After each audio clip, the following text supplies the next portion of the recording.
Hello student, स्वागत है आप सभी का हमारे चैनल पढ़ाई हेल्पर पे। जितने भी स्टूडेंट जो इस बार सीएचएस सेट का एग्जाम देने जा रहे हैं बच्चों, आप सभी के लिए आप सभी का क्लास 9 का कंप्लीट सिलेबस हमारे चैनल पे कराया जा रहा है। ठीक है बच्चों, आज के इस वीडियो में हम लोग आप सभी के साइंस के जो टॉप 800 क्वेश्चन की जो सीरीज चल रही है उसको हम लोग बच्चों आज हम लोग टॉप 300 क्वेश्चन को करेंगे। एंड लगातार हम लोग 300 क्वेश्चन करेंगे बच्चों जो आपके एग्जाम में पूछे जा चुके हैं। यानी ये जो भी क्वेश्चन होंगे बच्चों आप सभी के लिए बहुत ही ज़्यादा इंपॉर्टेंट होंगे, बहुत ज़्यादा यूजफुल होंगे। ठीक ना, तो चलो बच्चों हम लोग स्टार्ट करते हैं सेशन को। अगर आप चैनल पे नए हैं तो चैनल को सब्सक्राइब कर लें, बेल आइकन को प्रेस कर लें और ज़्यादा से ज़्यादा बच्चों तक शेयर करें कि ताकि ज़्यादा से ज़्यादा बच्चे इसका फ़ायदा उठा सकें। ठीक ना, तो बच्चों आपके सामने स्क्रीन पे क्वेश्चन है, आप देख सकते हैं यहाँ पे क्वेश्चन नंबर।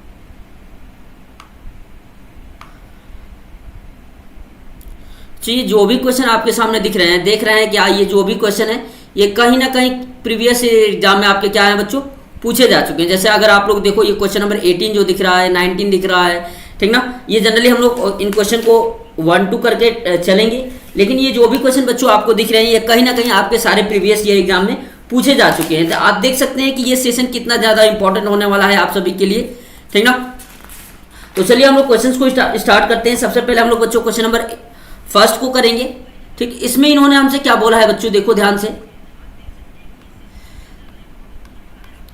बोला है which are the following is not a part of female reproductive organ. ठीक ना, बोला है कौन सा फीमेल रिप्रोडक्टिव ऑर्गन नहीं होता है, ये इन्होंने हमसे क्वेश्चन पूछा है। पहला बोला है ओवरीज, आपको पता है कि फीमेल पार्ट से होता है, फैलोपियन ट्यूब।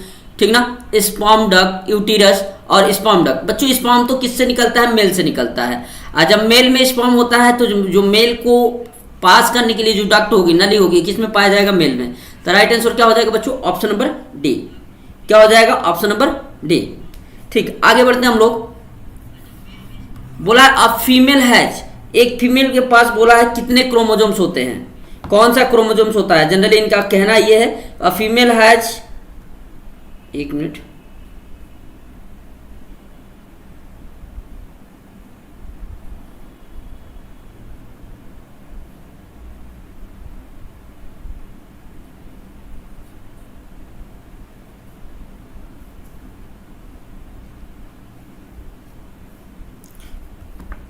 हाँ तो बच्चों यहाँ पे जो इन्होंने हमसे बोला है, सिंपल सा बोला है, एक मिनट, हाँ, a female has 2X chromosomes, 1X and 1Y chromosomes, 2Y chromosomes and none of the above. तो बच्चों जो हमारी फीमेल होती हैं, जो फीमेल में हमारा क्या होता है, वनली एक सिंगल टाइप के क्रोमोजोम्स पाए जाते हैं। वो क्या होते हैं बच्चों, X क्रोमोजोम्स। क्या होते हैं, XX। ठीक ना, 2X क्रोमोजोम्स किस में पाए जाते हैं बच्चों, फीमेल्स में पाए जाते हैं। और मेल में क्या होता है, X और Y दोनों क्रोमोजोम्स पाए जाते हैं। ठीक ना, मेल का जब X गर्ल्स के X से मिलता है तो इस समय क्या होती है बच्चों, गर्ल्स क्या पैदा होती हैं, गर्ल्स लड़कियां होती हैं। जब मेल का Y लड़कियों के X से कंबाइन होता है, फर्टिलाइज होता है, जुड़ता है, तो यहाँ पे क्या होते हैं बच्चों, लड़के पैदा होते हैं। चलो आगे हम लोग बात करते हैं क्वेश्चन नंबर 20 की। इसमें बोला था fusion of egg and sperm is called. बच्चों जब एग और स्पर्म दोनों एक साथ मिलते हैं उसको क्या कहते हैं, इन्होंने पूछा है। तो बच्चों इसको हम लोग क्या कहते हैं, फर्टिलाइजेशन कहते हैं। क्या कहते हैं, फर्टिलाइजेशन कहते हैं। जब ठीक the fusion of egg and sperm, ठीक ना, जब ये दोनों एक साथ मिलते हैं इसको हम लोग क्या कहते हैं, फर्टिलाइजेशन कहते हैं। लेकिन जब इस फर्टिलाइजेशन के प्रोसेस जब होता है तब हमें क्या मिलता है बच्चों, जाइगोट फॉर्मेशन होता है। ठीक ना, तो अगर आपसे ये क्वेश्चन आए कि इन फर्टिलाइजेशन, ठीक ना, फर्टिलाइजेशन में क्या बनता है, तो आप लोग क्या बताओगे बच्चों, जाइगोट बनता है। क्या बनता है बच्चों, जाइगोट फॉर्मेशन होता है। चलो आगे बढ़ते हैं हम लोग क्वेश्चन नंबर 21। देख सकते हैं 2019 में पूछा गया है। इसमें बोला है an unborn baby at an early stage of development in the uterus until the end of the seventh week of the following conception remains in the form of। ठीक ना, तो ये जो क्वेश्चन में पूछा है हमसे, ये बोला है कि जो अनबॉर्न बेबी होता है, ठीक ना, और जब वो क्या होता है यूटेरस में उसका डेवलपमेंट होता रहता है। तो 7वां जो वीक आएगा, 7वां वीक का मतलब मान लो दूसरा महीना जब कंप्लीट होने वाला होगा, तो उस समय वो जो वॉर्म होता है, जो गर्भ होता है, जो यूटेरस होता है, उसमें वो किस फॉर्म में रहता है, इन्होंने पूछा है बच्चों। तो उसको हम लोग जो क्या कहते हैं, एम्ब्रॉय कहते हैं। क्या कहते हैं बच्चों, एम्ब्रॉय। ऑप्शन नंबर सी, ये 2019 में पूछा गया है। चलो अगला देखेंगे। इसमें बोला है the numbers of nuclei present in zygote. Zygote में बोल लो बोला है the number of nuclei present in zygote, जब जाइगोट फॉर्मेशन होता है तो उस समय कितने न्यूक्लियस होते हैं, इन्होंने जनरली ये हमसे पूछा है, तो सारे बच्चे इसका क्या टिक लगा देंगे, 2, ठीक ना। क्या होते हैं बच्चों, 2 न्यूक्लियाई होते हैं ड्यूरिंग जाइगोट फॉर्मेशन। चलो, after fertilisation the resulting cell which give the rise to a new individual is, क्या कहते हैं, अभी हमने बताया जब फर्टिलाइजेशन होता है, अब फर्टिलाइजेशन प्रोसेस के बाद जो हमें एक सेल मिलती है दैट इज कॉल्ड बच्चों क्या कहते हैं, उसे जाइगोट कहते हैं। क्या कहते हैं हम लोग उसे, जाइगोट कहते हैं। चलो नेक्स्ट क्वेश्चन पे बढ़ते हैं हम लोग। बोला है ये which among the following is the reproductive part of the plant, plants का रिप्रोडक्टिव पार्ट क्या होता है बच्चों, ठीक ना। किससे हम लोग बच्चों, जो प्लांट्स में होता है जनरली हमें सीड्स मिलते हैं या जो भी चीजें मिलती हैं, तो वो हम लोग क्या है बच्चों, फ्लावर। फ्लावर से आपको पता क्या है, फ्रूट्स मिलेगा, और फ्रूट से आपको क्या मिलेगा बच्चों, फ्रूट से आपका क्या मिल जाएगा, सीड, क्या मिल जाएगा, सीड्स। तो which among the following is the reproductive part of the plant, आप लोग क्या बताओगे बच्चों, फ्लावर। चलो आगे हम लोग बात करते हैं, pollen grains are found in, जो पॉलन ग्रेन होता है वो कहाँ पाया जाता है, ठीक ना। जैसे आप लोग फूल को देखते हो ना, फूल के बहुत सारे पार्ट होते हैं, स्टेमेन होता है, कार्पल होता है, ठीक ना। तो pollen grains are found in, किस में पाया जाता है पॉलन ग्रेन, इन्होंने ये पूछ रखा है, तो सारे बच्चे क्या बताए, एंथर पे पाया जाता है। क्या, किस पे बच्चों, एंथर पे। तो राइट आंसर क्या लगा देंगे, इसका right answer option number C. चलो आगे बढ़ते हैं हम लोग। मेल गैमेट्स आर कॉल्ड, जो मेल गैमेट्स होते हैं आर कॉल्ड, क्या कहते हैं बच्चों, आप लोग पता है क्या होता है, स्पर्म कहते हैं, ठीक ना। जो हमारे मेल के पास जो होता है दैट इज कॉल्ड स्पर्म, और एक किसके पास होता है बच्चों, एक फीमेल के पास होता है, ठीक ना। तो इसका क्या लगा देंगे सारे बच्चे, स्पर्म, ठीक। और ये एंथोराइज्ड सही है बच्चों, इसको हम ये भी लगाएंगे क्या, एंथोरोजाइड, ये भी मेल के पास होता है, स्पर्म भी मेल के पास होता है, तो हम लोग क्या लगा देंगे बच्चों, बोथ ए एंड बी। तो 14 के क्या लगा देंगे, ऑप्शन नंबर डी, नमन, हेलो, हाय। चलो आगे हम लोग बात करेंगे बच्चों, इसको आप लोग एक नोट डाउन कर लीजिएगा, स्पर्म तो मेल के पास होता ही है, इसके साथ एंथराइज्ड, ये एंथर का मतलब ये हम लोग उसका बात कर रहे हैं, जो फ्लावर पार्ट्स में जो मेल पार्ट होता है उसकी बात हो रही है, ठीक ना। चलो आगे, female gametes are also called, female gametes के पास बच्चों एग होता है, ठीक ना। उसके बाद हम लोग अगर बात करें फीमेल के पास क्या होता है बच्चों, ओवम भी होता है, ठीक। एग, ओवम, इन दोनों को हम लोग क्या कहते हैं, ये फीमेल गैमेट, फीमेल पार्ट है, और इन्हें हम लोग क्या कहते, फिर क्या टिक लगाएंगे, बोथ ए एंड बी। चलो, the reproductive part of plant, plant में जो रिप्रोडक्टिव पार्ट होता है अभी हमने देखा क्या होता है बच्चों, फ्लावर होता है, क्योंकि फ्लावर में जो भी स्टेमेन है, कार्पेल है, सारी चीजें यही पाई जाती है, आपको सीड्स मिलना होता है, यहीं से आपको मिलता है। चलो क्वेश्चन नंबर 17 देखेंगे, pollen grains are, pollen grains generally क्या होते हैं, male reproductive structure, spore, mother cell, male sperm cell, female structure. तो जो 17 का सारे बच्चे क्या राइट आंसर लगाएंगे, 17 का क्या होता है बच्चों, जो पॉलन ग्रेन होता है that is male reproductive structure. तो 17 का सारे बच्चे क्या लगा देंगे, ऑप्शन नंबर ए, क्या लगा देंगे सारे बच्चे, इसका राइट आंसर ऑप्शन नंबर। चलो क्वेश्चन नंबर 18 देखेंगे, बोला which of the following not a part of female reproductive organ, आपको ओवरीज होता है, फैलोपियन ट्यूब होता है, यूटेरस भी होता है, लेकिन स्पर्म डक्ट किस में होता है बच्चों, मेल में होता है। चलो आगे बढ़ते हैं हम लोग, क्वेश्चन नंबर 6 है, इसमें इन्होंने क्या बोला है हमसे, बोला है layering is the most common method of reproductive in which of the following plants.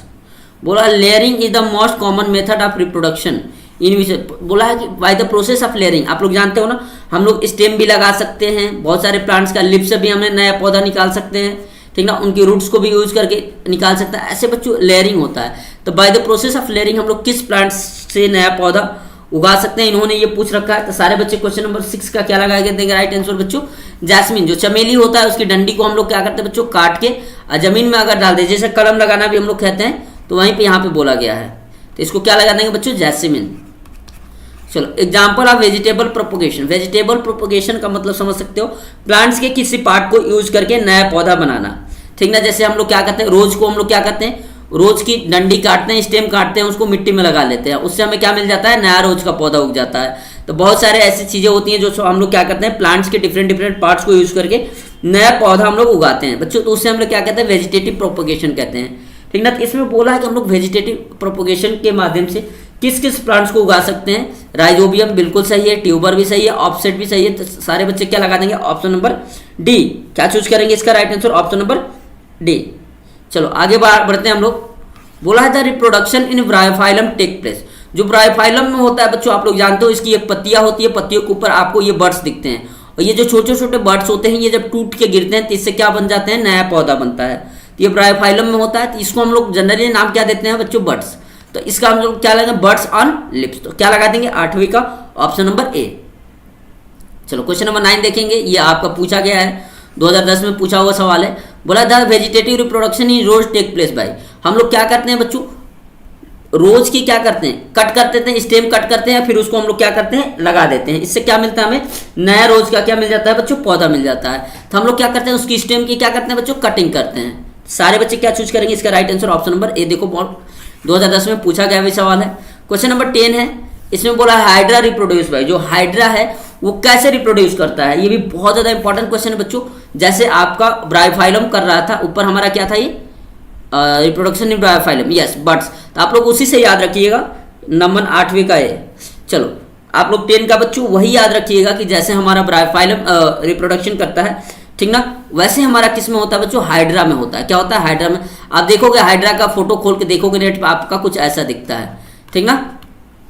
चलो राइट आंसर हो जाएगा। क्वेश्चन नंबर 11 बच्चों 2015 में पूछा गया है, out of the following which is example of sexual reproduction. आपको बताना है जो भी हमारे सामने एग्जांपल दे रखे हैं इसमें सेक्सुअल रिप्रोडक्शन कौन है। नंबर ऑप्शन 9 का भी, चलो बहुत बढ़िया। 11 का बताओ क्या होगा, cloning of Dolly in the England, binary fusion in amoeba, human reproduction, animal reproduction.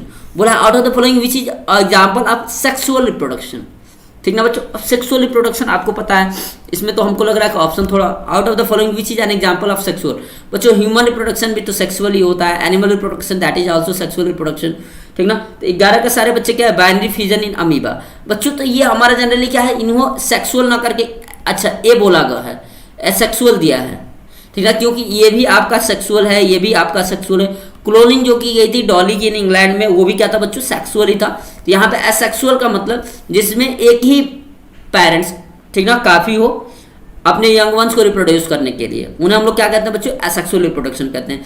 Sexual reproduction जिसमें मेल पार्ट फीमेल पार्ट दोनों क्या करते हैं, पार्ट्स लेते हैं, दैट टाइप ऑफ रिप्रोडक्शन ही नोन एज सेक्सुअल रिप्रोडक्शन। तो यहाँ पे आप लोग क्या कहोगे बच्चों, बाइनरी फ्यूजन ऑफ अमीबा, क्योंकि अमीबा की बॉडी क्या करती है बच्चों, टूटती है, और जैसे टूटेगी वहां से क्या होगा, एक नया नया अमीबा बनेगा, फिर इसकी बॉडी टूटेगी, फिर कितने अमीबा बनेंगे बच्चों, 4 अमीबा बनेंगे, ठीक ना। इस बात को आपको याद रखना है, 2015 में पूछा गया सवाल है, आपके आगे आ सकते हैं।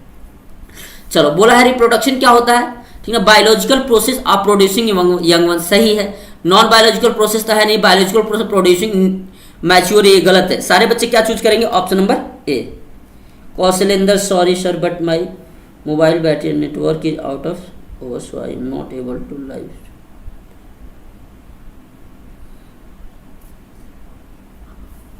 चलो आगे बात करते हैं बच्चे हम लोग क्वेश्चन नंबर 2 का।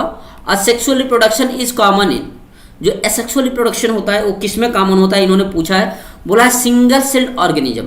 बच्चों सही सी बात है, अगर कोई ऑर्गेनिज्म है जो सिंगल सेल है, उसके पास एक ही सेल है, मल्टी सेलुलर है ही नहीं, तो वो एसेक्सुअल रिप्रोडक्शन करेगा, बिल्कुल जाहिर सी बात है।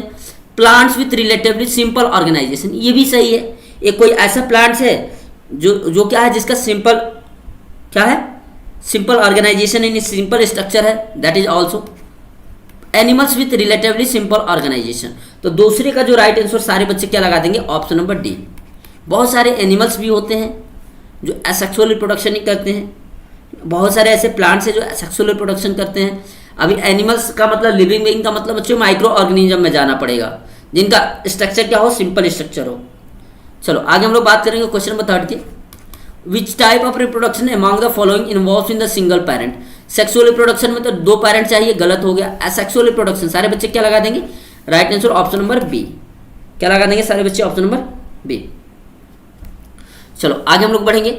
ओनियन बोला है onion is propagated through it's. अगर हम बच्चे ओनियन को उगाना है, ओनियन के पौधे को उगाना है, तो उसके लिए हमें क्या करना पड़ेगा, कैसे हम ओनियन के नए पौधे को क्या कर सकते हैं बच्चे, उगा सकते हैं। इन्होंने हमसे ये पूछा है, ठीक ना। तो ट्यूबर्स दिया है, सीड्स दिया है, बल्ब दिया है, राइजोम्स दिया है। तो ओनियन को बच्चों प्रोपोगेट करने के लिए यानी उगाने के लिए हम लोग उसकी क्या करते हैं, बल्ब्स को यूज करते हैं, ठीक ना। आप लोग देखोगे ओनियन की खेती कैसे होती है, ठीक ना। The eye of potato are, जो आप लोग आलू देखे हो ना, आलू क्या होती है, लोग खेत में लगाने से पहले उसमें देखोगे ऐसे क्या होते हैं, बर्ड्स निकल के आते हैं।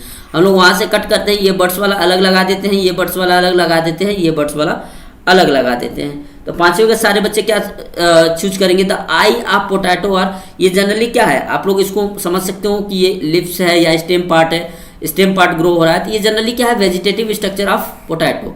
सारे बच्चे क्या चूज करेंगे, ऑप्शन नंबर सी।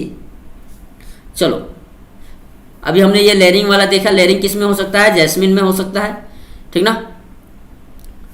इसमें बोला है the egg laying mammal are, जो दूध पिलाने वाले हैं मैमल्स हैं, जो क्या देते हैं, अंडा देता है, ठीक ना। एक ऐसा मैमल्स जो दूध पिलाता हो और क्या देता हो, या मैमल्स वही एनिमल्स को कहते हैं ना जो दूध देते हैं या अपने बच्चों को दूध पिलाते हैं, ठीक ना। तो उससे हम लोग क्या कहेंगे बच्चों, क्या नाम है उसका, 24 का सारे बच्चे याद रखेंगे आपका, प्लेटिपस एंड इक्डिना। आप लोग गूगल कर लीजिएगा बच्चों, अच्छे से रट लीजिएगा इन दोनों को। ये दो ऐसे एनिमल्स हैं जो मैमल्स होने के साथ साथ क्या करते हैं बच्चों, बच्चे को दूध पिलाते हैं। A tadpole develop into a adult frog by the process of, one of the most important question of your exam, देख सकते हैं 2 बार पूछा गया, 2019 2016 में। तो बच्चों इसको हम लोग क्या कहते हैं, जिस प्रोसेस द्वारा एक टैडपोल है, जो टैडपोल यानी जो लार्वा है एक यंग वंस में ग्रो होता है, उसे हम लोग क्या कहते हैं बच्चों, मेटामॉर्फोसिस कहते हैं। क्या कहेंगे बच्चों यहाँ पे, इसको हम लोग मेटामॉर्फोसिस कहेंगे। चलो आगे बढ़ते हैं हम लोग।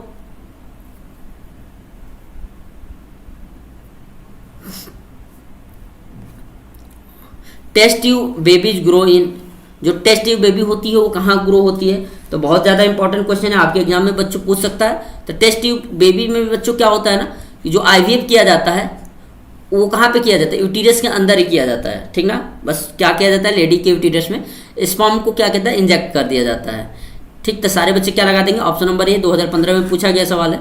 ये बोला है the production of an exact copy of animal by asexual reproduction is known as, ठीक ना।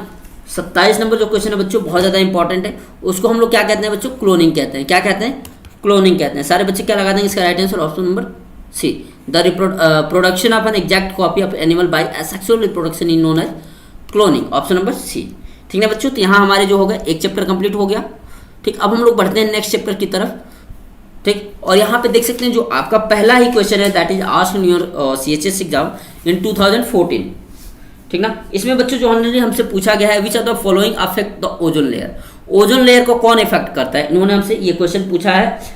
बहुत ही अच्छा क्वेश्चन है। आप लोग पता है ओजोन लेयर को इफेक्ट करने में जो हमारे ग्रीन हाउसेस गैसेस हैं उनका मेन रिस्पॉन्सिबल है, ठीक ना। तो आपको पता है क्लोरोफ्लोरो कार्बन, सारे बच्चे जानते हैं। तो इसका सारे बच्चे क्या राइट आंसर लगाएंगे, 11 का सारे बच्चे कहेंगे सर इसका सी हो जाएगा, CFC, chlorofluorocarbon. Greenhouse gas effect is due to the presence of, बोला है कि जो ग्रीन हाउस गैस इफेक्ट है वो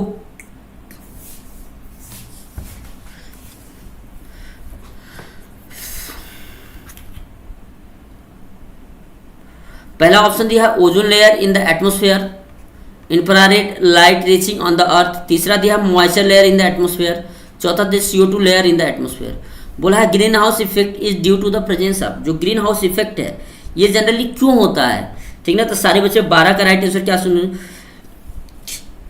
बच्चों जनरली क्या होता है कि जैसे हमारी क्या होती है, अर्थ पे सनलाइट आती है और हमारे अर्थ के चारों तरफ क्या है बच्चों, कार्बन डाइऑक्साइड की मात्रा बढ़ती जाती है। जब सनलाइट आएगी तो अर्थ के सरफेस से क्या होगी बच्चों, टकराएगी। लेकिन कार्बन डाइऑक्साइड की लेयर चारों तरफ से क्या है, अगर ज़्यादा मात्रा में कार्बन डाइऑक्साइड हो गया तो इस हीट को ऊपर नहीं जाने देगी। जब ऊपर नहीं जाने देगी तो इससे अर्थ का टेम्परेचर क्या होगा, बढ़ेगा। जब अर्थ का टेम्परेचर बढ़ेगा तो अर्थ के टेम्परेचर बढ़ने से क्या होगा बच्चों, कि जो हमारे ग्लेशियर्स हैं, ठीक ना, वो क्या होंगे, मेल्ट होंगे। मेल्ट होंगे तो क्या होगा, पानी क्या होगा, बहुत ज़्यादा मात्रा में निकलेगा। तो इसको हम लोग क्या कहते हैं बच्चों, ग्रीन हाउस इफेक्ट कहते हैं। सारे बच्चे इसका क्या चूज करेंगे, ऑप्शन नंबर डी। चलो क्वेश्चन नंबर 13 देखेंगे सारे लोग। इसमें बोला है suspended particles such as soot smoke में affect human body as they because eye irritation, emphysema, possibly cancer, all of this. तो जो 13 का बच्चों सारे बच्चे चूज करेंगे, तो क्या चूज करेंगे, ऑल ऑफ दिस। क्योंकि आई इरिटेशन तो बच्चों होगा ही, अगर स्मोक आएगा, आपको पता है आँख राख है, स्मोक है, सूल है, इनसे क्या होती है बच्चों, अलग अलग टाइप की क्या होती है, बीमारियाँ हो सकती हैं। चलो acid rain is secondary effect of, acid rain से क्या हो सकता है, पहले बच्चों अगर आप लोग देखो कि एसिड रेन का सिंपल सा आप लोग देखते हो कि जो हमारा आगरा का ताजमहल है वो क्या होता जा रहा है, येलो इस होता जा रहा है, पीला होता जा रहा है। तो कहीं ना कहीं वो हमारे क्या करते हैं, जो हमारी बिल्डिंग्स हैं, मॉन्यूमेंट्स हैं, उसको भी क्या करता है, बर्बाद करता है। ठीक ना। एसिड रेन होगी तो वो पानी हमारे मिट्टी में जाएगा, जब मिट्टी में जाएगा तो हमारी जो फसल होगी उसको भी क्या करेगा बच्चों, बर्बाद करेगा। ठीक ना। अगर पानी में जाएगा तो पानी को भी क्या करेगा, बर्बाद करेगा। बिल्कुल सही बात है। Acid rain is secondary effect. और लेकिन दूसरा इफेक्ट वो किस पे डालता है, इन्होंने ये पूछा है। तो बच्चों कहीं ना कहीं अगर आप लोग देखो तो एसिड रेन का डायरेक्टली इफेक्ट अगर आप लोग देखो तो एयर पॉल्यूशन पे भी है। कहाँ है बच्चों, एयर पॉल्यूशन से भी है। तो सारे बच्चे क्या चूज कर देंगे, option number C. Sound pollution से तो कोई मतलब ही नहीं है एसिड रेन से, ये तो गलत हो जाएगा। सॉइल पॉल्यूशन होता है, वाटर पॉल्यूशन होता है, ये प्राइमरी इफेक्ट है। लेकिन सेकेंडरी इफेक्ट बच्चों क्या है, एयर पॉल्यूशन भी है। चलो आगे बढ़ते हैं हम लोग। बोला the most important gases pollutant. ये चार हमारे पास गैस दे रखी है और इसमें बोला कि जो सबसे ज्यादा, ठीक ना, हमारे एयर को क्या करती है बच्चों, पॉल्यूट करती है, दैट इज CO2। SO2 क्या है बच्चों, SO2। ये सल्फर डाइऑक्साइड बच्चों एक ऐसी गैस है कि जो हमारे वाटर होंगे, जो हमारी रेन होगी, उसके साथ ये क्या हो जाती है, मिक्स हो जाती है। और जब H2O बच्चों SO2 से मिक्स होती है तो ये आपका क्या बनाती है, H2SO3, या आप लोग कह सकते हो H2SO4। अब ये जो सल्फ्यूरिक एसिड है, जो नाइट्रिक एसिड है, they are generally responsible for acid rain. ठीक ना। तो ये जो आप लोग देखो SO2 देखो या नाइट्रोजन ऑक्साइड के बहुत सारे गैसेस देखोगे जो मेनली रिस्पॉन्सिबल किसके लिए होती हैं बच्चों, एसिड रेन के लिए होती है। तो 15 का सारे बच्चे क्या चूज करेंगे, option number D. The most important gaseous pollutant कौन सी होती है बच्चों, सल्फर डाइऑक्साइड। चलो आगे बात करते हैं। लाइकेन आर इंडिकेटर ऑफ, ठीक ना, लाइकेंस जो है इंडिकेटर वो किस चीज का बना होता है, जिसको हम लोग एज ए इंडिकेटर यूज करते हैं शायद एसिड बेस कैरेक्टरिस्टिक्स को पता करने के लिए। तो सारे बच्चे सुमित, हेलो सुमित गुप्ता, हाय। ठीक ना। सारे बच्चे जो 16 का चूज करेंगे, क्या चूज करेंगे सारे बच्चे, तो lichens are indicator of SO2। ठीक ना। लाइकेंस को हम लोग यूज करते हैं बच्चों SO2 का पॉल्यूशन चेक करने के लिए। ठीक ना।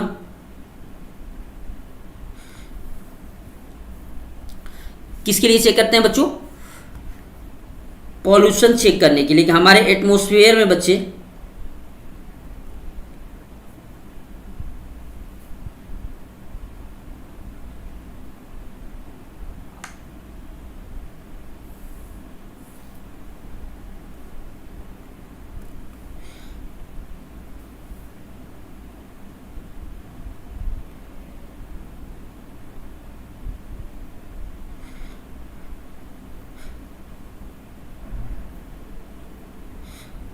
जो आप लोग देखे होंगे जब वर्षा होता है, बारिश होती है, तो आप लोग को दीवार पे कुछ ग्रीन ग्रीन कलर सा दिखता है, जैसे आप लोग एल्गी या काई टाइप का भी हम लोग कहते हैं। ठीक ना। तो जनरली उसी को हम लोग क्या कहते हैं, यहाँ पे लाइकेन कहते हैं। एक बार इसको आप लोग गूगल कर सकते हैं, देख सकते हैं। ठीक ना। वहाँ से आपको ज़्यादा क्लियर हो जाएगा लाइकेन के बारे में। ठीक, आगे बढ़ते हैं हम लोग।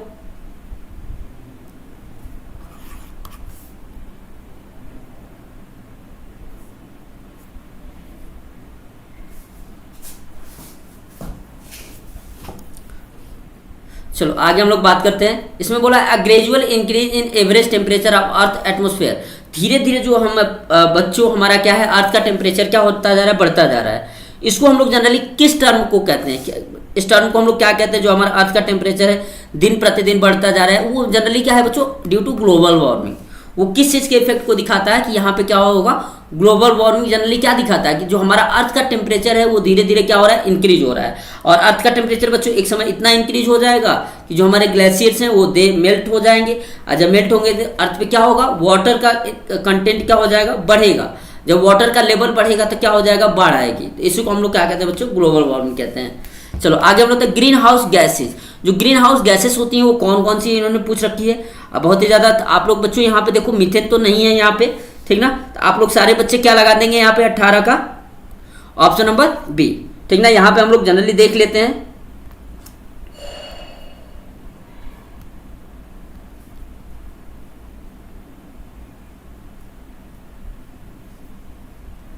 तो बच्चों यहाँ पे बच्चों अगर हम लोग देखें यहाँ पे तो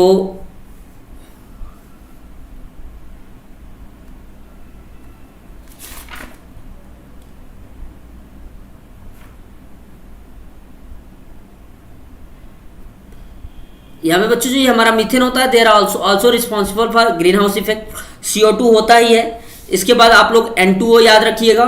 इसके साथ साथ बच्चों आप नाइट्रोजन के बहुत सारे कंपाउंड होते हैं, लाइक NF3 भी याद रखेंगे, ठीक ना। HFC भी याद रखेंगे, hydrogen fluorocarbon. This gas is also mainly responsible for greenhouse effect.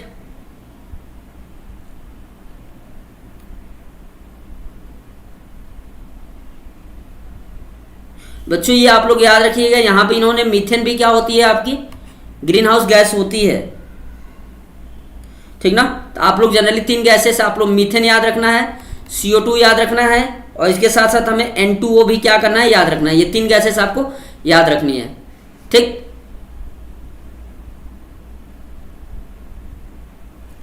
या आपको HFC भी याद रख सकते हैं, SF6 भी याद रख सकते हैं। चलो, तो ये बच्चों यहाँ पे ऑप्शन हमें लग रहा है गलत दिया है, आप लोग एक बार गूगल कर सकते हैं, देख सकते हैं। चलो आगे बढ़ते हैं हम लोग नेक्स्ट क्वेश्चन पे।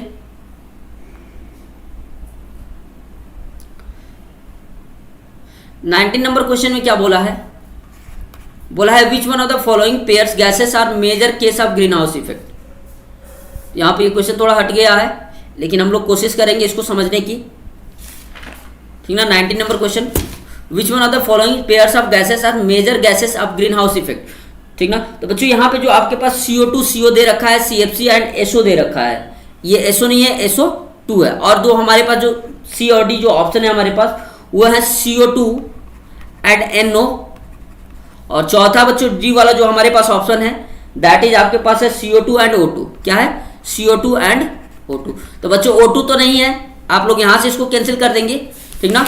अब बच्चों अगर हम लोग बात करें तो CFC तो है ही है, SO2 तो है ही है। तो आप लोग सारे बच्चे क्या लगा देंगे, ऑप्शन नंबर CO2 तो है। उसके बाद नाइट्रोजन के बहुत सारे कंपाउंड्स होते हैं, तो सारे बच्चे क्या लगाएंगे, ऑप्शन नंबर C। क्या लगा देंगे, ऑप्शन नंबर C। 17 का नंबर B कह रहे हैं व्हाट इज लाइसिन। लाइसिन तो मैंने बताया नहीं बच्चों, ये हमारी जो रॉकी होती है, जो वॉल होती है, उस पर आप लोग देखोगे ग्रीन ग्रीन कलर का क्या होता है, जमता है। अरे आप एल्गी जानते हो ना, एल्गी, ठीक वही है जिसे आप लोग हिंदी में काई भी कहते हो। Taj Mahal marble is affected by, बच्चों अभी हमने बताया ताजमहल को कौन इफेक्ट कर रही है, एसिड रेन। एसिड रेन के लिए रिस्पॉन्सिबल कौन है, SO2। तो आप लोग क्या लगाओगे बच्चों, ऑप्शन नंबर A। 10 का क्या लगा देंगे सारे बच्चे, ऑप्शन नंबर A। चलो, विच of the following affect the ozone layer. Ozone layer को कौन इफेक्ट कर रहा है, अभी हमने बच्चा ये क्वेश्चन को पढ़ा, ये 2014 में पूछा गया सवाल है, क्लोरोफ्लोरोकार्बन। यहाँ क्या लगा देंगे सारे बच्चे, CFC। चलो 2014 में पूछा गया सवाल है। चलो 12 नंबर क्वेश्चन करेंगे। इसमें बोला greenhouse effect is due to the presence of. Greenhouse effect जो है किसकी वजह से होता है, पहला ozone layer in the atmosphere, infrared light reaching in the earth, moisture layer in the atmosphere, CO2 layer in the atmosphere. बच्चों हमने आपको पहले ही बताया कि जो Masudan Yadav, you are so late यार, फिर क्लास बाद कहते हो सर PDF। चलो देखो यहाँ पे देखते हैं बच्चे, जनरली जो 12 नंबर क्वेश्चन है, हमने आपको ग्रीन हाउस इफेक्ट बताया कि जो सन से रे आ रही हैं, दे रीच ऑन और अर्थ सरफेस, जो हमारी अर्थ सरफेस पे जब वो पहुंचती हैं तो हमारे पास अर्थ सरफेस के चारों तरफ एक कार्बन डाइऑक्साइड गैस का क्या बन गया है, बन जाता है, घेर लेती है। कार्बन डाइऑक्साइड गैस की एक लेयर बनी हुई है, और जब कार्बन डाइऑक्साइड का कंसंट्रेशन हमारे एटमोस्फेयर में बढ़ेगा तो वो क्या होंगी, जब सनलाइट आएगी तो उसको नीचे तो आने देंगी, लेकिन फिर ये नीचे से ऊपर नहीं जा पाएगा। जब नहीं जा पाएगा तो इससे हमारा अर्थ का टेम्परेचर बढ़ेगा, और इसी को हम लोग क्या कहते हैं बच्चों, ग्रीन हाउस इफेक्ट कहते हैं। तो सारे बच्चे इसका 12 का क्या लगा देंगे, ऑप्शन नंबर D। 13 नंबर देखेंगे, सस्पेंडेड पार्टिकल सच एज सूल। ये तो सारे क्वेश्चन हम लोग कर चुके हैं, ये क्या हो जाएगा, all of these. Acid rain is secondary effect of. Acid rain से आपको पता है सॉइल पॉल्यूशन होगा, क्योंकि जो बारिश का पानी होगा कहाँ जाएगा, मिट्टी में जाएगा, हमारे वाटर बॉडीज में जाएगा। तो ये दोनों तो पॉल्यूट होंगे ही होंगे, लेकिन इसके साथ साथ साउंड पॉल्यूशन तो कुछ नहीं, इसका कोई मतलब नहीं है एसिड रेन से। लेकिन अगर हम लोग बच्चों यहाँ इसको ध्यान से थोड़ा देखें तो हमारा एयर पॉल्यूशन क्या होता है, एसिड रेन से होता है। चलो क्वेश्चन नंबर 15 देखेंगे, the most important gaseous pollutant. ये क्या होती है बच्चों, SO2 होती है, क्योंकि SO2 are generally responsible for acid rain, so we select here. Lichen हमने बताया, ये किसका लिए इंडिकेटर है बच्चों, SO2 के लिए इंडिकेटर है। ये क्वेश्चन ऑलरेडी हम लोग कर चुके हैं। Gradual increase in the average temperature of earth. धीरे धीरे अर्थ के टेम्परेचर को बढ़ने को ही हम लोग क्या कहते हैं बच्चों, अभी हमने देखा ग्लोबल वार्मिंग। क्या कहते हैं, ग्लोबल वार्मिंग। चलो आगे हम लोग बढ़ते हैं। Major pollutants is caused by, जो बहुत ज्यादा जो पॉल्यूशन होता है कौन करता है, ठीक ना, जो सबसे ज्यादा पॉल्यूशन है कौन करता है? पहला ऑप्शन दिया है एनिमल, दूसरा दिया है हाइड्रोजन गैस, तीसरा दिया है मैन, चौथा दिया ऑप्शन नंबर डी में नन ऑफ द। तो जो बच्चों सबसे ज्यादा जो पॉल्यूशन है उसके लिए रिस्पॉन्सिबल कौन है? ह्यूमन बीइंग है। कौन है बच्चों? ह्यूमन बीइंग है। तो क्या लगा देंगे सारे बच्चे? Option number B. चलो, at present the concentration of CO2 in the atmosphere is about, ठीक ना, कि जो हमारे एटमोस्फेयर में जो CO2 का कंसंट्रेशन है वो अभी कितना है? तो सारे बच्चे क्या बता देंगे? ऑप्शन नंबर आपका 380 ppm। The main cases of pollution in metro cities, metro cities में जो सबसे मेन कारण है पॉल्यूशन का, दैट इज आप लोग क्या लगा देंगे बच्चों? Burning of fossil fuel. क्योंकि मेट्रो सिटीज में बहुत सारी कंपनियां हैं, बहुत सारे उद्योग हैं, तो वहाँ पे या मेट्रो सिटीज में बहुत सारी गाड़ियाँ भी चलती हैं। जब गाड़ियाँ चलेंगी तो बच्चों फ्यूल्स जलेंगे तो क्या होगा? उससे स्मोक निकलेगा, तो that is also responsible for, ठीक ना, पॉल्यूशन। क्वेश्चन नंबर 6 देखेंगे, which of the following is the inorganic pollutants. Inorganic pollutants कौन कौन से हैं? एक एक बच्चे को ये पता रहना चाहिए। तो 6 का सारे बच्चे क्या लगा देंगे बच्चों? सीवेज क्या होता है? सीवेज तो हमारे घर से जो भी गंदगी है वो जिस पाथ से पाथ होती है उसे हम लोग सीवर कहते हैं। तो ये तो होगा नहीं। ऑयल तो बच्चों होगा नहीं। पहला दिया है नाइट्रेट्स DDT। तो बच्चों नाइट्रेट्स आप लोग जानते हो ना, जो हमारी यूरिया होती है, ठीक ना, वो क्या है? एक टाइप का फर्टिलाइजर है, और वो किससे बनती है बच्चों? इनऑर्गेनिक साल्ट से बनती है। तो आप लोग सारे बच्चे क्या चूज करेंगे? Option number B. Question number 7 देखेंगे, which of the following is not greenhouse gas. इसमें ग्रीन हाउस गैस कौन सा नहीं है? अभी आपने देखा मीथेन होती है, कार्बन डाइऑक्साइड होती है, वाटर वेपर भी बच्चों कहीं हद तक रिस्पॉन्सिबल होता है किसके लिए? ग्रीन हाउस इफेक्ट के लिए। तो सारे बच्चे इसका क्या चूज कर लेंगे? Option number D. चलो क्वेश्चन नंबर 8 देखेंगे, acid rain is cause due to increase in concentration. बच्चों एसिड रेन जनरली किसकी वजह से होता है? Sulphur dioxide, NO2, nitrogen dioxide. सारे बच्चे क्या चूज करेंगे? ऑप्शन नंबर ए। 2010 का सवाल है, ये one of the most important question है बच्चों, आपके एग्जाम में आ सकता है। चलो सारे बच्चों को अच्छे से चूज करना है, ठीक ना। जो बच्चे आंसर कमेंट कर रहे हैं वो आप लोग ऐसे लिखो जैसे 8 का ऐसे कमेंट करो। 9 देखेंगे बच्चों, which of the following gases does not kill acid rain. बोला है कि इसमें कौन सी गैस होती है? Generally they are not responsible for acid rain. Sulphur dioxide होती है, मीथेन भी होती है, ठीक ना, nitrous oxide, which of the following does not kill. Sorry बच्चों, सॉरी गलत हो रहा है। ये मीथेन ये ग्लोबल वार्मिंग के लिए रिस्पॉन्सिबल है, ग्लोबल वार्मिंग के लिए, लेकिन ये ग्रीन हाउस इफेक्ट के लिए नहीं। अरे सॉरी, एसिड रेन के लिए नहीं, ठीक ना। ये जनरली किसके लिए है? ग्रीन हाउस इफेक्ट के लिए। मीथेन के बच्चों CH4, इसका कोई रोल नहीं होता है एसिड रेन में। लेकिन आप लोग देखोगे SO2, NO2, ये generally 2 gases are responsible for, ठीक ना। तो इसीलिए 9th का क्या लगा देंगे सारे बच्चे? ऑप्शन नंबर बी, ये रिस्पॉन्सिबल नहीं है। मसूदन 9th का SC नहीं ना, ये है C, इससे होता है एसिड रेन। NO2 रिस्पॉन्सिबल है, SO2 रिस्पॉन्सिबल है।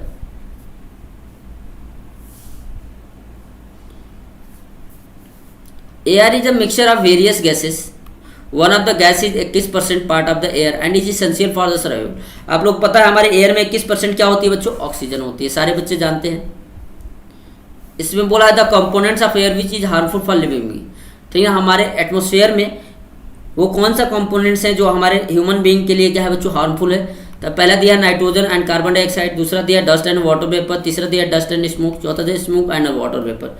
तो दूसरे का सारे बच्चे क्या चूज करेंगे? Dust and smoke. जो धूल है, धुआं है, अगर वो हमारे फेफड़े में जाएगा, बॉडी के अंदर जाएगा, तो they are mainly harmful for us. Question number 3 देखेंगे बच्चों, इसमें बोला है major pollution is caused by. जो बहुत ज़्यादा पॉल्यूशन होता है वो किसकी वजह से होता है? इन्होंने बोला है एनिमल्स की वजह से। ये तो हमने पढ़ लिया था मैन की वजह से, ठीक है। ये तो बच्चों सारे क्वेश्चन हम लोग कर चुके हैं। चलो क्वेश्चन नंबर 20 करेंगे।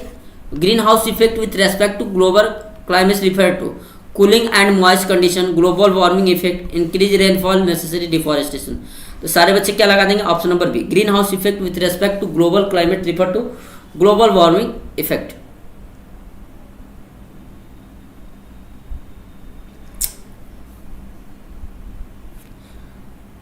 ये बोला है 21 नंबर में, biological pollution in water is caused by. जो वाटर का बच्चों बायोलॉजिकल बोला है क्या पॉल्यूशन होता है, कोल माइन से नहीं, domestic sewage and animal extra, biological pollution बोला है। तो इसका सारे बच्चे क्या चूज करेंगे, 21 का ऑप्शन नंबर बी। जो डोमेस्टिक सीवेज है, जो हमारे घर से सीवेज निकलता है, जो एनिमल वेस्ट है, उससे क्या होता है बच्चों, बायोलॉजिकल वेस्ट होता है। ठीक ना, बायो से मतलब समझ सकते हैं लिविंग बीइंग का वेस्ट। चलो क्वेश्चन नंबर 22 करेंगे हम लोग। इसमें बोला a pond contains clean water, which of the following activity will produce least pollution of water. बोला a pond contains clean water, एक पॉन्ड है, तालाब है, उसमें साफ पानी है। Which of the following activity will produce least pollution of the water. ठीक है, washing of clothes in the pond, bathing animals in the pond, washing motor vehicles in the pond, swimming in the pond. बच्चों बोला है कि इसमें से कौन सी activity है जो पॉल्यूशन कम करेगी हमारे पॉन्ड को, तो that is swimming in the pond. अगर आप तैरने जाओगे तो उस समय क्या होगा, कम पॉल्यूशन कर दोगे एज कम्पेयर टू अदर। ठीक ना, वॉशिंग से और ये जो भी आपके पास दे रखे हैं। देखो ये क्वेश्चन नंबर 23 है, बोला है the case of water pollution, garbage in river सही है, अनट्रीटेड रिवर इन ये भी सही है, डेड बॉडीज इन रिवर ये भी सही। यानी वाटर पॉल्यूटेंट्स के लिए जो ये 3 ऑप्शन दे रखे हैं बच्चों, तीनों के तीनों हमारे क्या हैं, बिल्कुल सही हैं। ये यूट्रोफिक लेक्स आर हाईली, ठीक, यूट्रोफिक लेक्स क्या होती है, प्रोडक्टिव बोला है, enriched with of phosphate both A and B, none of this. तो सारे बच्चे 24 का क्या राइट आंसर लगा देंगे, option number B.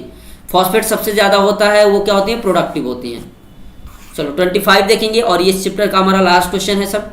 Which of the following is the water pollutants, sewage है, इंडस्ट्रियल वेस्ट है, एग्रीकल्चर में भी होती हैं, यानी ऑल ऑफ दिस सारी चीज़ें क्या होती हैं, मेनली रिस्पॉन्सिबल होती हैं। पीडीएफ क्लास के बाद भेजेंगे ग्रुप में, कल के भी क्लास का 97 94 22 99 12। ठीक ना, पूरे साइंस आज हमारा पूरा कंप्लीट साइंस कंप्लीट हो जाएगा। ठीक ना, शुरू के 5 चैप्टर और हैं जिनको मैं एक ही वीडियो में कवर करूंगा कल। ठीक ना, और कल के बाद एक ही बार आपको कम से कम 1200 प्लस क्वेश्चन की पीडीएफ भेज दी जाएगी। ठीक ना, अगर आपको ज़रूरत पड़ी तो आपको आंसर शीट भी दे दिया जाएगा, आंसर की भी दे दिया जाएगा। The Ganga action plan was launch. ठीक ना, तो गंगा का जो सफाई का अभियान था वो कब लॉन्च किया गया था, तो सारे बच्चे इसको क्या टिक लगा देंगे, option number. Ganga action plan कब लॉन्च किया था बच्चों, 1985 में। चलो आगे हम लोग बढ़ते हैं, नेक्स्ट चैप्टर है हमारा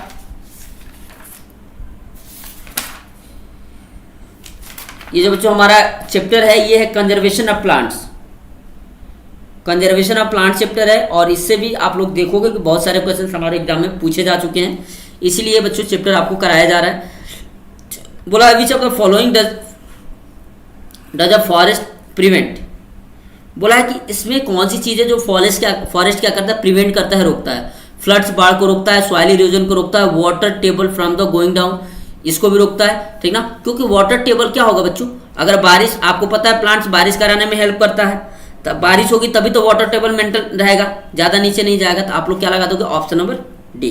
क्या लगा देंगे सारे बच्चे इसका, ऑप्शन नंबर डी। फॉरेस्ट और नॉट रिस्पॉन्सिबल। फॉरेस्ट बोला कि इसमें से किसके लिए रिस्पॉन्सिबल नहीं है, प्रोवाइडिंग मेडिसिन, आपसे मिलता ही है मेडिसिन, बहुत सारी मेडिसिन हम लोग प्लांट से लेते हैं। इसके बाद maintaining the flow of water into the stems, भी सही है। Creating flood condition, flood condition create नहीं करता है।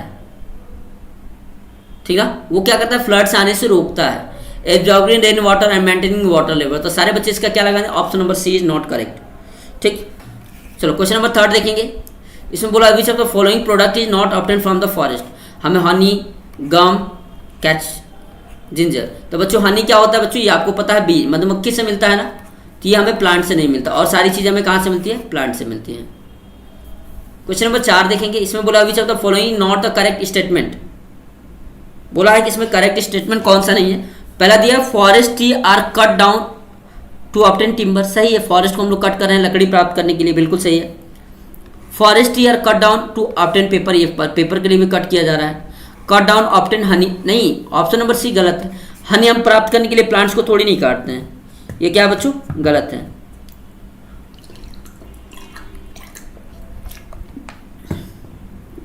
चलो क्वेश्चन नंबर 5वां देखेंगे। इसमें बोला which one of the following is the role of forest. इसमें बोला इसमें फॉरेस्ट का रोल कौन सा है। पहला दिया provide food, shelter, water and medicine, सही है, फूड भी मिलता है, शेल्टर भी मिलता है। शेल्टर का मतलब आप लोग देखोगे बहुत सारे एनिमल्स इस पे रहते हैं, बहुत सारे, ठीक ना। और वाटर में भी, रेन में हेल्प करता है, मेडिसिन भी मिलता है, सही है। प्रिवेंट सॉइल इरोजन, बिल्कुल सही है। पहला दिया प्रिवेंट फ्लड्स, फ्लड्स को रोकता है, सही है। सारे बच्चे क्या लगा देंगे, ऑप्शन नंबर डी। अच्छा ये किया हुआ है क्या हमारा, किए हुए क्वेश्चन है बच्चे, रिपीटेड हो रहे हैं। चलो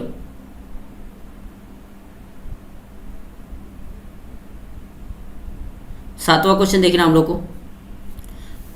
बोला tree help in the reducing the pollution of our environment, lakh of tree are planted by people in the month of July every year, this occasion is called. क्या कहते हैं बच्चों, जुलाई में आपको पता है वन महोत्सव मनाया जाता है, और उसको हम लोग राइट आंसर क्या लगा देंगे बच्चों, सातवें का सी।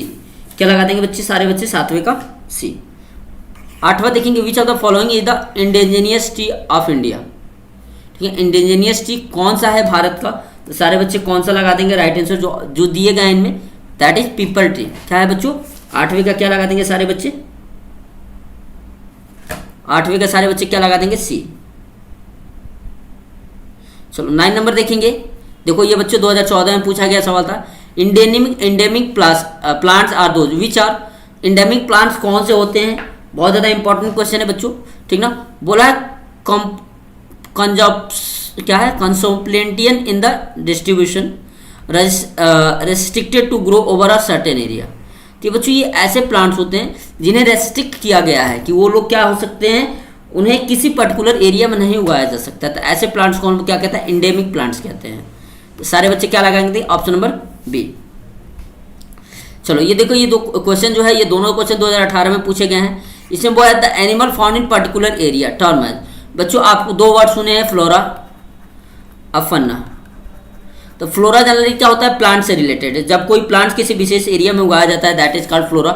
लेकिन एनिमल जब किसी विशेष एरिया में पाया जाता है तो उसे क्या कहते हैं बच्चों, फन्ना कहते हैं। तो सारे बच्चे क्या लगा देंगे, ऑप्शन नंबर बी। 2018 का क्वेश्चन पूछा गया है, 10वें का क्या लगा देंगे सारे बच्चे, बी। बच्चों जो 11 नंबर क्वेश्चन है आप देख सकते हैं, ये बार बार रिपीटेड, हाँ यहाँ पे है देखो, who are the primary consumers. Primary consumers कौन सा है, सारे बच्चे जानते हैं, ठीक ना। तो आपको पता है, सबसे पहले मान लेते हैं प्लांट्स को सबसे ज़्यादा कौन खाता है, हर्बीवोरस, जो घास प्लांट्स पार्ट को खाने वाले हैं, तो वो क्या होते हैं, प्राइमरी होते हैं। ठीक, which are the following not done in the wild life sanctuary, ये इसमें से कौन सी चीज़ है जो वाइल्ड लाइफ सेंचुरी में नहीं की जाती है, ठीक ना, के लिए नहीं की जाती। पहला दिया फन्ना इज कंजर्व, सही है। Flora is conserve, soil and flora is utilize, hunting is prohibited. तो 12 का सारे बच्चे क्या लगा देंगे राइट आंसर, ठीक ना। हंटिंग को रोकने के लिए, फ्लोरा को कंजर्व करने के लिए, फन्ना को बचाने के लिए, लेकिन soil and flora is utilize, इसके लिए तो कोई मतलब ही नहीं है। सारे बच्चे क्या टिक लगा देंगे, ऑप्शन नंबर 3। क्वेश्चन है which animal is the symbol of WWF।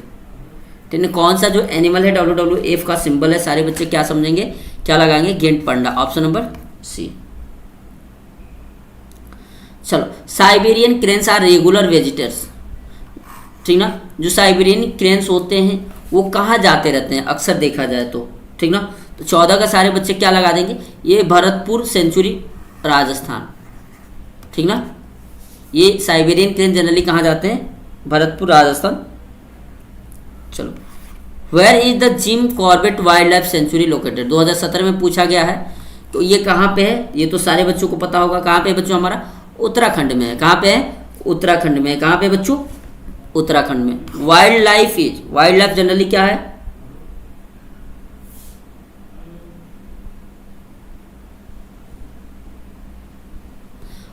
तो any living organism in the any habitat, predatory animals that are natural habitat, any living organism in its natural habitat, economically important animals and plants.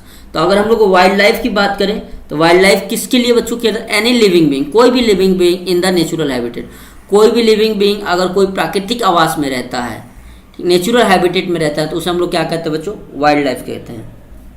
चलो question number 17 देखेंगे। इसमें बोला है numbers of wild life continuously decreasing, what is the main reason of this, production, cutting of down forest, destruction of the habitat, hunting. तो 17 का जो main reason है जिसकी वजह से हमारी बहुत सारी जो वाइल्ड लाइफ है वो धीरे धीरे कम होती जा रही है, उसके लिए क्या है, डिस्ट्रक्शन ऑफ हैबिटेट। हमने उसके रहने के स्थान को क्या कर दिया बच्चों, डिस्ट्रक्ट कर दिया, हमने प्लांट्स को काट दिया है, हमने जो उनके रहने की जगह है उसको तहस नहस कर दिया, तो वो रहेंगे कहाँ पे। मानास सेंचुरी इज लोकेटेड, जो मानास सेंचुरी है बच्चों वो कहाँ पे है, एक एक बच्चे को याद रखना है, that is from Assam. Option number B. 19 number question देखना हम लोग को, the place where animals receive protection, जहाँ पे एनिमल्स को प्रोटेक्ट करके रखा जाता है उसे क्या कहते हैं बच्चों, उसे हम लोग क्या कहते हैं, सारे बच्चे क्या लगाएंगे, जू। आपको पता है जू में एनिमल्स को रखा जाता है। चलो, Ranthambore national park is situated it, जो रतनंबर नेशनल पार्क है बच्चों कहाँ पे है, इन्होंने पूछा है हमसे, तो हम लोग क्या लगाएंगे बच्चों, राजस्थान में है। ठीक ना, आर से याद रखिएगा, रतनंबर है और ये कहाँ पे बच्चों, राजस्थान में है। दुधवा नेशनल पार्क कहाँ पे है, एक एक बच्चों से इन्होंने पूछा है।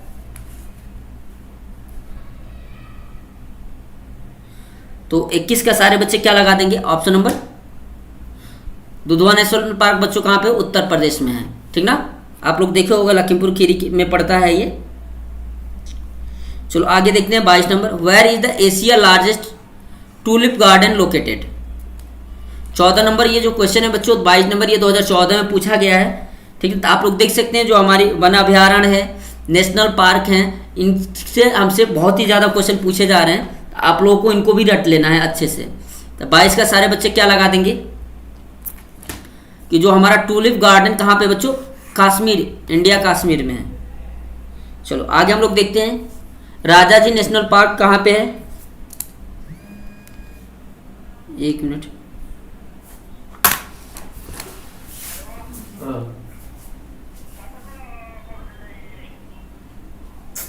अरे ना भाई, मेरे को ट्रेन भी है, क्लास लेते नहीं।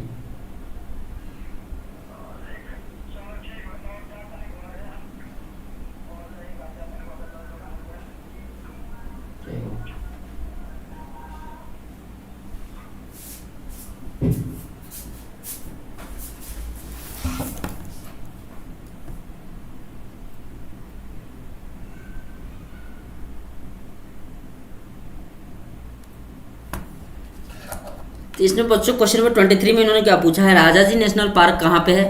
ठीक है, जो बहुत ज़्यादा इंपॉर्टेंट क्वेश्चन है, एक एक बच्चों को तैयार करके जाना है। ठीक ना, 23 का बच्चों क्या लगा देंगे, ये उत्तराखंड में है। कहाँ पे बच्चों, 23 का option number C. Indian rhinoceros, जो हमारा भारतीय गैंडा है, आर प्रोटेक्टेड, इसको हम लोग कहाँ प्रोटेक्ट करके रखे हैं। ठीक ना, कहाँ पे बच्चों, काजीरंगा नेशनल पार्क। 25 नंबर जो क्वेश्चन है बोला, which one of the following the first national park in India. ठीक ना, भारत का जो सबसे पहला जो नेशनल पार्क था वो कौन सा था, तो एक एक बच्चे को याद रखना है, कौन था बच्चों, Corbett national park, option number C. क्या लगाएंगे सारे बच्चे, Corbett national park, option number C. क्या लगाएंगे सारे बच्चे, Corbett national park, option number C. चलो क्वेश्चन नंबर 26 देखते हैं हम लोग।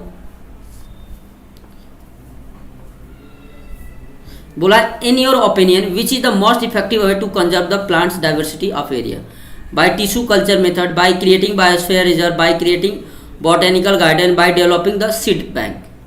तो जो 26 का बच्चों राइट आंसर होगा वो क्या होगा कि हम लोग कैसे करते, बाय क्रिएटिंग बायोस्फीयर रिजर्व। ठीक ना, हम लोग क्या करना चाहिए, बायोस्फीयर क्रिएट करना चाहिए। ठीक ना, जैसे मान लेते हैं कोई जंगल है तो जंगल को ही बच्चों हम लोग प्रोटेक्टेड एरिया घोषित कर दे, और वहाँ क्या करें, जो हंटिंग है और जो भी पब्लिक का आवागमन है उस पर थोड़ा ध्यान रखें, हंटिंग वंटिंग अलाउ ना करें। चलो 27 नंबर क्वेश्चन करेंगे, ये चैप्टर हमारा कंप्लीट होने वाला है। और देख सकते हैं 27, 28, 29 ये तीनों क्वेश्चन बच्चों आपके प्रीवियस ईयर एग्जाम में पूछे गए हैं। ठीक ना, अभी इस चैप्टर में आपने पीछे भी देखा बहुत सारे क्वेश्चन आपके प्रीवियस ईयर एग्जाम्स के थे। चलो, animals whose numbers are diminishing to level that they might face extension हो, ऐसे एनिमल्स जो दिन प्रतिदिन उसकी जो संख्या है बच्चों, एक पर्टिकुलर जितनी संख्या होनी चाहिए उससे क्या होता जा रहा है, डाउन होता जा रहा है। तो हम लोग इस सिचुएशन को किस नाम से जानते हैं बच्चों, ऐसे एनिमल को हम लोग इंडेंजर्ड एनिमल कहते हैं। क्या कहते हैं बच्चों, इंडेंजर्ड एनिमल कहते हैं। ठीक, 28 देखेंगे, which of the following is the main purpose of migration of birds, जो बहुत सारी बर्ड्स वो माइग्रेट क्यों होती हैं, इन्होंने पूछ रखा है 28 का। तो सारे बच्चे क्यों ब्रीड करने के लिए, ठीक ना, सर्वाइवल करने के लिए। तो सारे बच्चे क्या लगा देंगे, option number A. Migratory bird fly for away places because of change in climate, जैसे चेंज होता है इसलिए क्या होती हैं पक्षियाँ, क्या करती हैं, एक स्थान से दूसरे स्थान पे बच्चों क्या कर जाती हैं, माइग्रेट कर जाती हैं, चली जाती हैं। ठीक ना, चलो अभी हमारे पास बहुत सारे क्वेश्चन हैं, अभी देख सकते हैं अभी हमारे पास बहुत सारे क्वेश्चन हैं। हम लोग एक चैप्टर और कवर करने की कोशिश करते हैं आज। ठीक ना,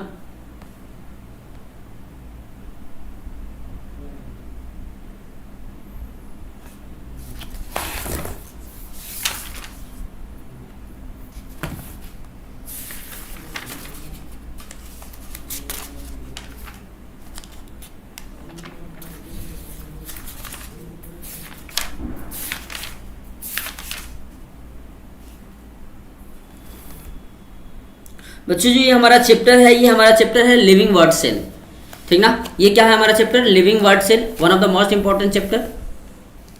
और इसमें इन्होंने हमसे क्या बोला है, पहला क्वेश्चन है in living being growth occurs from, बोला inside outside does not occur both A and B.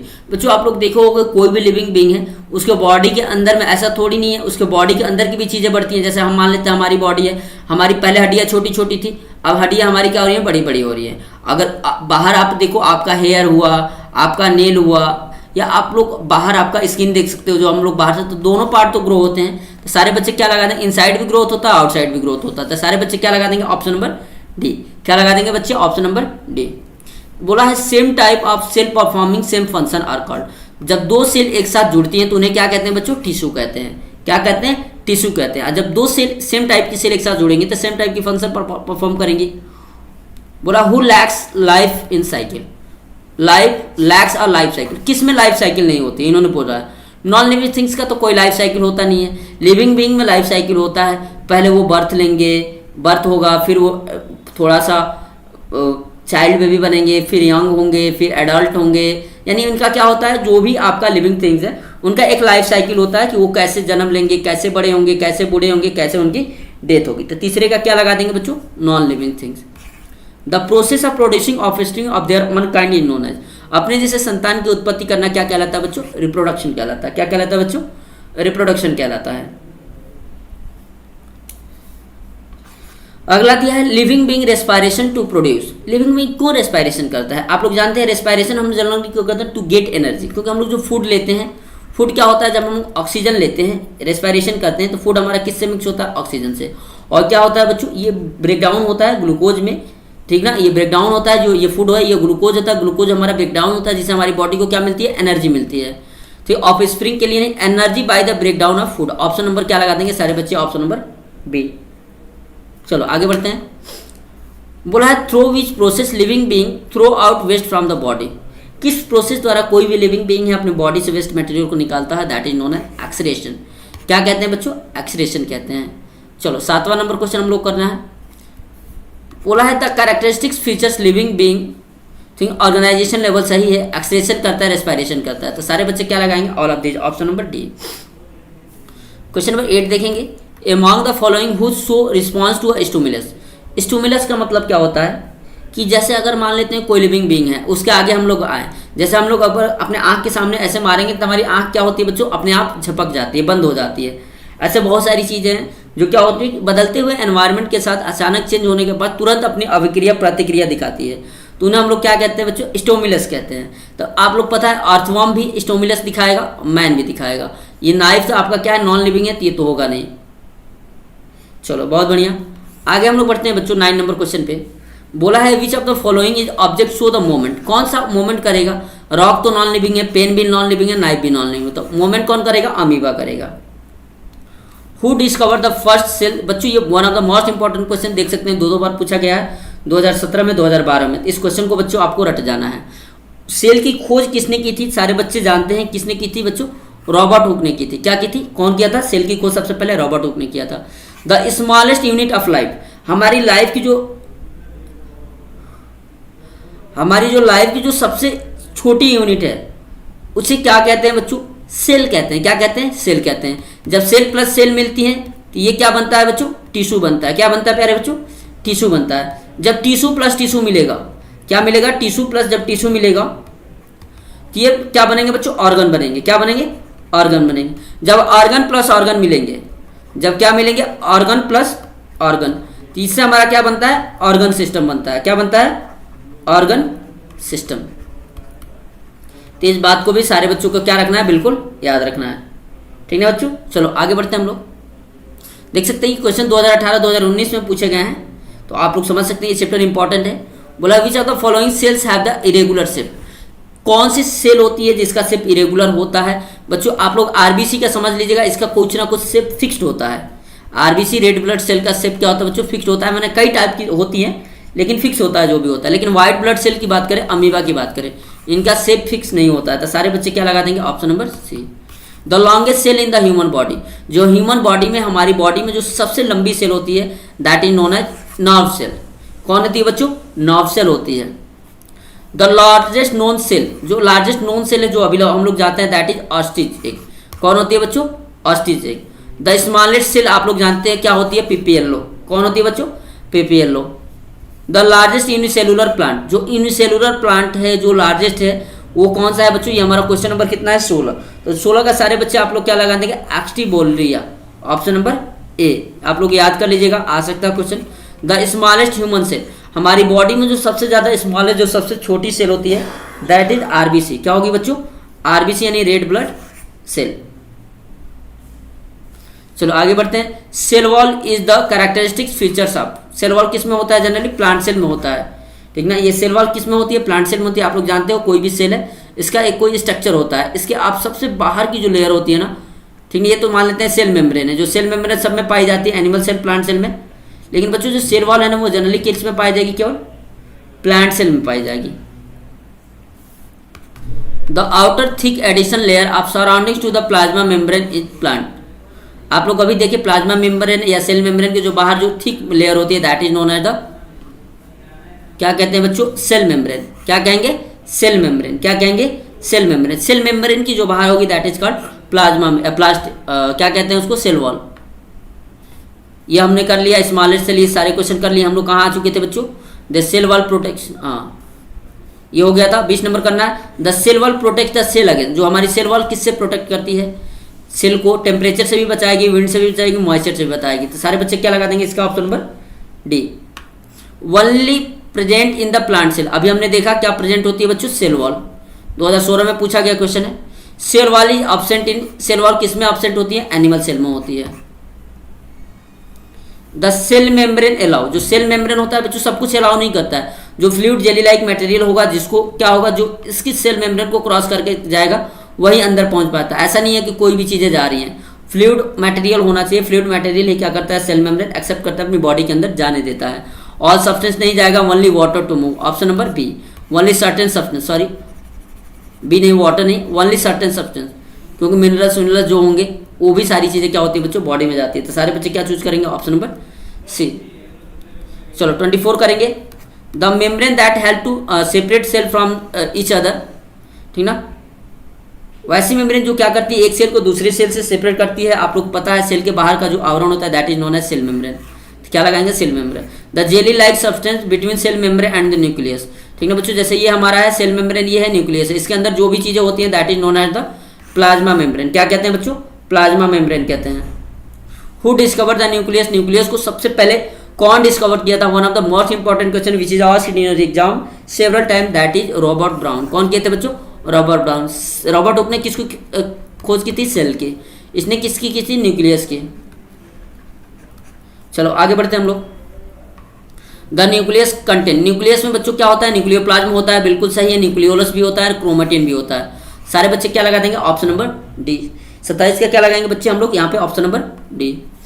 इसमें बोला है 28 में, which one is known as the controlling centre of the cell. Cell का जो कंट्रोल सेंटर होता है उसे हम लोग क्या कहते हैं बच्चों? यहाँ पे जो हमारे पास दिया है क्रोमेटिन, आप लोगों ने देखा ऊपर दिया था ना, क्रोमेटिन हमारे न्यूक्लियस में होता है। तो आप लोग सारे बच्चे क्या लगा देंगे? क्रोमेटिन लगा देंगे यहाँ पे। चलो the bed like structure found on the chromosomes, ठीक ना, बहुत ज्यादा इंपॉर्टेंट क्वेश्चन है। उसको क्या कहते हैं? जीन। क्या होते हैं बच्चों? डीएनए आरएनए, आपने वर्ड सुना होगा, जो mainly responsible for inheritance. The unit of inheritance living organism is called chromosomes. क्या होते हैं? क्रोमोजोम्स। डीएनए आरएनए जो आप लोग सुनते हैं। चलो आगे देखते हैं, 2016 में पूछा गया है। द लोकेशन ऑफ क्रोमोजोम्स, जो हमारी बॉडी में जो क्रोमोजोम्स होते हैं वो कहाँ पे हैं? At the outer surface of the cell, inner surface of the cell, between the nucleus and the outer surface. और जो 31 का बच्चों हमारा जो लास्ट ऑप्शन दिया है, between the nucleus and inner surface of the cell. तो बच्चों इसमें कोई जो राइट आंसर लगाएंगे आप लोग सारे बच्चे, इसका क्या चूज करेंगे? In the nucleus of the cell. कहाँ पे होता है? न्यूक्लियस के अंदर होता है। चलो 31 हो गया था हमारा, 32 करना है। The power house of the cell किसे कहते हैं बच्चों? माइटोकॉन्ड्रिया के कहते हैं। 2012 में पूछा गया सवाल है। चलो 2016 में पूछा गया सवाल है, इनहेरिडेटरी मटेरियल इन किसमें पाया जाता है बच्चों? Proteins, carbohydrate, nucleus. तो the hereditary material in living organism is carbohydrate, nucleic acid, proteins, fats. तो सारे बच्चे इसका क्या लगा देंगे? न्यूक्लियस के अंदर ही होता है ना बच्चों, डीएनए, आरएनए, क्रोमोजोम्स। तो जनरली हम लोग क्या लगा देंगे? न्यूक्लिक एसिड लगा देंगे यहाँ पे। Organelles other than nucleus content DNA is, ठीक ना, न्यूक्लियस के अदर जो कौन सा ऑर्गेनिल्स होता है जिसमें डीएनए होता है, बहुत ज़्यादा इंपॉर्टेंट क्वेश्चन है जिसका नाम है बच्चों माइटोकॉन्ड्रिया, ऑप्शन नंबर बी। इसमें बोला है which cell organelle play a crucial role in detoxifying many poisons and drugs in the cell, ठीक ना। तो ये भी बहुत ही अच्छा क्वेश्चन है। इसमें क्या बोला है, कौन सा ऐसा ऑर्गेनिल है जो एक बहुत ही अच्छा रोल प्ले करता है पॉइजनस सब्सटेंस को खत्म करने में या ड्रग सेल को, ठीक ना, डिटॉक्सिफाइंग करने में। तो वो कौन सी होता है, smooth endoplasmic reticulum, option number D. 35 के क्या लगा देंगे सारे बच्चे, ऑप्शन नंबर डी। 36 क्या हो जाएगा बच्चों, where are the essential proteins and lipids required for the cell membrane manufactured. तो इसका जो बच्चों जो हमारी बॉडी के अंदर जो प्रोटीन्स हैं, लिपिड्स हैं, जो हमारी सेल मेम्ब्रेन को, जो हमारी सेल को जरूरत होती है, वो कहाँ मैन्युफैक्चर्ड होते हैं, इन्होंने ये पूछा था। 36 का सारे बच्चे क्या लगा देंगे, इंडोप्लाज्मिक रेटिकुलम में होता है। बहुत ज़्यादा इंपॉर्टेंट क्वेश्चन है, रट जाना है बच्चों, याद कर लेना है। देखो 2013 का पूछा है, 2010, 2016 बोला which one of the following is the site of protein synthesis. Protein का सिंथेसिस कहाँ पे होता है, तो ये बच्चों राइबोसोम्स में होता है। कहाँ होता है, राइबोसोम्स में होता है। 38 देखेंगे, following colour bodies are found only plant cell. Plant cell में क्या पाया जाता है, प्लास्टिड्स। प्लास्टिड्स हमने आपको पढ़ाया है, 3 टाइप्स को होते हैं, लिकोप्लास्ट, क्रोमोप्लास्ट, क्लोरोप्लास्ट, ठीक ना। जो हमारा क्रोमोप्लास्ट होता है that is mainly responsible for the colourful part of the plants like flowers, fruits. Chloroplast mainly responsible for the green parts of the plants like leaves. Leucoplast is generally responsible for the white liquid material of the plants. ऐसे आप लोग उसकी stem देखोगे, वो कैसी colour की होती है, व्हाइट कलर की होती है। चलो 39 देखते हैं, size of the plant cell. Plant cell की बच्चों साइज होती है एनिमल सेल से क्या होती है, लार्जर होती है, बड़ी होती है। 39 हो गया। चलो लास्ट क्वेश्चन है बच्चों हमारा 40 नंबर क्वेश्चन है, ये भी 2013 में पूछा गया है। In which one of the following DNA is not found. बोला है कि डीएनए किस में पाया नहीं जाता है, तो सारे बच्चे 40 का राइट आंसर क्या लगा देंगे, प्रैक्सिसोम्स। माइटोकॉन्ड्रिया में होता है, न्यूक्लियस में होता है, क्लोरोप्लास्ट में होता है, किस में नहीं होता बच्चों, प्रैक्सिसोम्स, ठीक ना बच्चों। तो आज के लिए सिर्फ इतना ही। अभी हम लोग मिलते हैं मैथ्स की एक क्लास में जिसमें हम लोग को 5 वो सारे इंपॉर्टेंट क्वेश्चन करेंगे बच्चों जो आपके प्रीवियस ईयर एग्जाम में पूछे गए हैं। तो आप लोग अभी मिलिएगा इसी चैनल पे जिसमें हम लोग मात्र 5 ऐसे सवाल करेंगे जो आपके इस बार भी एग्जाम में आने वाले हैं, ठीक है बच्चों। तब तक के लिए थैंक यू, जय हिंद।